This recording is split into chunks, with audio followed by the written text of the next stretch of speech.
Hi అండి అందరికీ. I'm Pavani Devarapu, behavioural skills coach. ఈరోజు మనం మాట్లాడుకోబోయే టాపిక్ బుల్లియింగ్. దీన్ని నేను ఫస్ట్ ఒక ఎగ్జాంపుల్తో మీకు అర్థమయ్యేలాగా చెప్తాను.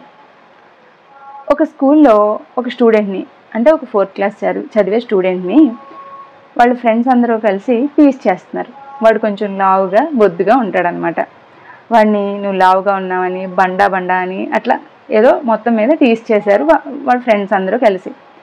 దాని గురించి వాడు చాలా హర్ట్ అయిపోయి, మొత్తం వాడు కాన్ఫిడెన్స్ అంతా డౌన్ అయిపోయి, చదువు తక్కువైపోయి, స్కూల్కి వెళ్ళాలంటే చాలా భయం వేస్తుంది. ఎందుకంటే ఫ్రెండ్స్ అందరూ కూడా అదే మాట మాట్లాడుతున్నారు.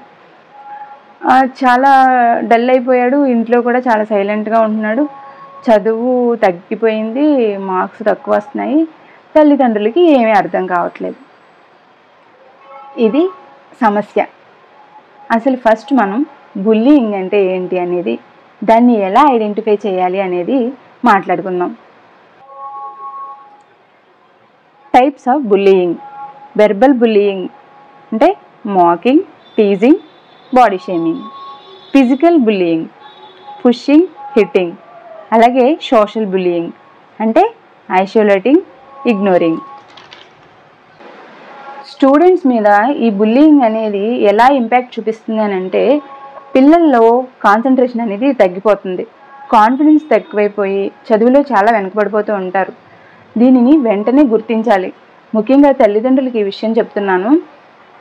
పిల్లలు సైలెంట్గా ఉన్నా, కాన్ఫిడెన్స్ తగ్గిపోయి చదువులో వెనకబడిపోతూ ఉన్నా, ఇంట్లో వాళ్ళు యాక్టివ్గా లేకపోయినా కూడా వెంటనే గమనించి గుర్తించండి.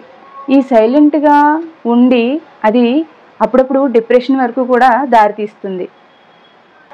బుల్లియింగ్ అనే సమస్య ఎదురైనప్పుడు స్టూడెంట్స్ నమ్మకంగా ఉండే టీచర్స్కి కానీ పేరెంట్స్కి కానీ చెప్పాలి. అలాగే ఫ్రెండ్షిప్ని కూడా స్ట్రాంగ్గా బిల్డ్ చేసుకోవాలి. ఒకవేళ ఫ్రెండ్స్ ఏమైనా అన్నా కూడా వాళ్ళని ఇగ్నోర్ చేసేసి పట్టించుకోకుండా ఉండడం వల్ల కూడా ప్రయోజనం ఉంటుంది. పేరెంట్స్గా మనం పిల్లలతో డైలీ ఒక 10 minutes మాట్లాడుతూ ఉండాలి. వాళ్ళు ఎలా ఉన్నారు, ఏం ఫీల్ అవుతున్నారు అని ఎమోషనల్ చెకప్ చేసుకుంటూ ఉండాలి. అలాగే వాళ్ళు సైలెంట్గా ఉన్నా, లేకపోతే వాళ్ళలో కాన్ఫిడెన్స్ తగ్గింది అని అనిపించినా, వాళ్ళు యాక్టివ్గా లేకపోయినా వాళ్ళతో మాట్లాడి వాళ్ళకి ఎంకరేజ్మెంట్ ఇస్తూ ఉండాలి. అప్పుడు వాళ్ళు హ్యాపీగా ఫీల్ అవుతూ ఉంటారు. అలాగే ఓపెన్ అప్ అవుతూ ఉంటారు కూడా. ఏదైనా విషయం ఉంటే చెప్పడానికి ఈజీ అనిపిస్తుంది వాళ్ళకు కూడా.